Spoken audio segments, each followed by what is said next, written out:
Kuna watu wengine pia wanafungua hizo mdomo zao zinanuka ziko na dry spell ya brushing eti wanasema ati Edwin Sifuna afukuzwe kama Secretary General wa ODM ama resign. Who are you? Wewe ni nani?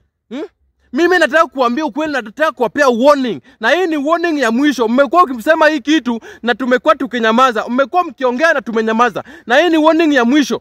Wacheni niwaambie, mimi siogopi chochote. Kama kifo ilianza kwa shamba la Eden, Cain kill Abel. Mimi nimeishi miaka ngapi? Kina Abraham wameishi miaka ngapi? Alafu nataka mimi uweze nitisha na kifo. Wacha nikwambie hivi. Edwin Sifuna amekuwa ODM secretary for 10 years baba akiwa uhai. Who are you? Ukuje umtoe. Who are you hata umfukuze? Mbona Raila kumfukuza for all these 10 years? Kumaanisha Raila alikuwa anajua uzito ya Sifuna ako nayo kwa ODM.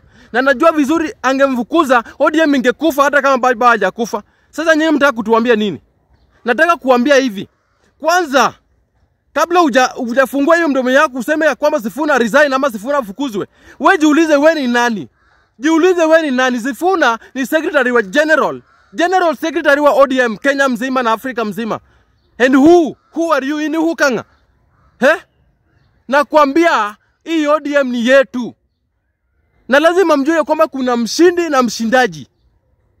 Aliyeshindwa na mwenye anasinda. Sasa wacha niwaambie, msijaribu kusema ya kwamba ati hii by election imefanyika Kariobangi ati kuna MC hajapata kiti ya MCA ati sasa mnasema ati Sifuna ndiye amemwangusha. Kwani Sifuna ndiye ako na kura watu wa Kariobangi? Watu wa Kariobangi walichagua mtu mwenye walikuwa wanataka.